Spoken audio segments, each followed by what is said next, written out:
இன்றைய தெய்வ வார்த்தை நீதிமொழிகள் 12:18. பட்டய குத்துகள் போல் பேசுகிறவர்களும் உண்டு, ஞானமுள்ளவர்களுடைய நாவோ ஔஷதம். இன்றைய வசனம் நாவினால் மற்றவர்களை புண்படுத்தவும் முடியும், அல்லது அவர்களுடைய கவலைகள் துக்கங்களிலிருந்து குணமாக்கவும் முடியும் என்று சொல்கிறது. வசனத்தின் முதல் பகுதியில் பட்டய குத்துகள் போல் பேசுகிறவர்களும் உண்டு என்று சொல்லப்பட்டிருக்கிறது. அன்பில்லாத வார்த்தைகள் ஒருவரின் இருதயத்தை கிழித்துவிடும், பட்டயத்தைப் போல. கேவலமான கருத்துக்கள், கிசுகிசுக்கள், தேவையற்ற விமர்சனம், சபித்தல், கெட்ட வார்த்தைகளால் திட்டுவது மற்றும் பொய் குற்றச்சாட்டுகள் மக்களை புண்படுத்தும்.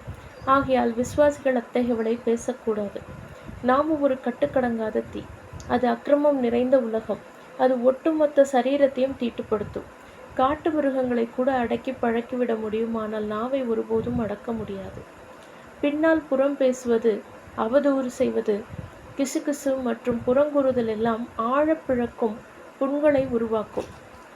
ஒருபோதும் இத்தகைய பேச்சு நம்முடைய பங்காய் இருக்கக்கூடாது. ஏனென்றால் இவைகள் எல்லாம் அவ்விசுவாசத்தின் ஆவியை நிரப்புகிறதா இருக்கிறது. கடுமையான பேச்சு கொலை என்று இயேசு கிறிஸ்து மத்தேயு 5:21-22 கூறுகிறார். எப்பொழுது ஒரு மனிதன் கோபத்திலும் ஆத்திரத்திலும் பேசுகிறானோ அவன் கடினமாக பேசுகிறான். ஆகையால் அதை கேட்பவர்களுக்கு என்ன செய்யும் அது என்பதை நினைத்து பார்ப்பதில்லை.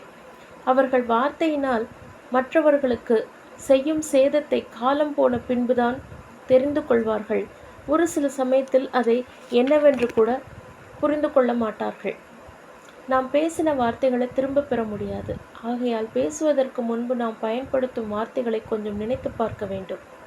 கடுமையான வார்த்தைகளை பேசுபவர்களை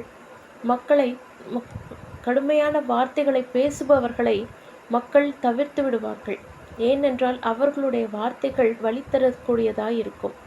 கடுமையான வார்த்தைகளை பேசுபவர்கள் மற்றவர்களை இரத்தம் சிந்த வைக்கிறார்கள். அத்தகையவர்கள் அழிக்கக்கூடியவர்கள். ஆரோக்கியமாக ஒன்றும் இருக்காது. அவர்களுடைய கடுமையான வார்த்தைகள் அவர்கள் எத்தகையவர்கள் என்று அடையாளப்படுத்தி காட்டுகிறது. வசனத்தின் அடுத்த பகுதியில் ஞானம் உள்ளவர்களுடைய நாவோ ஔஷதம் என்று சொல்லப்பட்டிருக்கிறது. எப்பொழுது ஆண்களும் பெண்களும் நாவை ஆளுகை செய்ய கற்றுக்கொள்கிறார்களோ அப்பொழுது அவர்களுடைய வார்த்தைகள் கேட்பவர்களுக்கு உதவும், குணமளிக்கும். ஒரு மனிதனுடைய வார்த்தைகள் அவனுடைய இருதயத்தை வெளிக்காட்டுகிறது. கிறிஸ்தவர்கள் எப்போதும் இரக்கத்தோடும் அன்போடும் சரி செய்வது மற்றும் ஞானமான யோசனைகளை பற்றி தர வேண்டும். நாம் தேவன் எப்படி நம்மிடத்தில் பேச விரும்புகிறோமோ அதே போல்தான் நாமும் மற்றவர்களிடத்தில் பேச வேண்டும். நம்முடைய பேச்சு மற்றவர்களுக்கு ஜீவ விருட்சமாக இருக்க வேண்டும். மேலும் அதன் இனிமை, ஆரோக்கியம் மற்றும் அழகிற்காக பாராட்டப்பட வேண்டும். பரலோகத்தின் பரிசுத்த தேவன் வேலையாட்களிடம் எப்போதும் மரியாதையுடன் பேச வேண்டும் என்றும் மனைவிகளிடத்தில் கனப்படுத்தும்படிக்கு பேச வேண்டும் என்றும் எதிர்பார்க்கிறார். நாம் பேசுவதற்கு இன்னும் ஒரு முறை இருக்கிறது. அது வசனங்களை பேசுவதாகும். மனிதர்களுக்குள் இருக்கும் முறிவுகளை சரி செய்கிறது. ஆனால் இன்னும் முக்கியமாக தேவனுக்கும் மனிதனுக்கும் இடையிலான முறிவுகளையும் சரி செய்கிறது. ஏனென்றால் சரியான சூழ்நிலைகளில் பேசப்படும் சரியான வார்த்தைகள் ஆகும். எப்படி நாவு ஔஷதத்தை கொண்டு வரக்கூடிய ஞானமான வார்த்தைகளை பற்றி பேசுகிறதோ அதேபோல் கேட்பவர்கள் கிழிக்கக்கூடியதாயும் இருக்கிறது என்று இன்றைய வசனம் நமக்கு கற்றுக் கொடுக்கிறது. நாம் சத்தியத்தினாலும் உண்மையும் பேசுகிறவர்களாக இருக்க வேண்டும்.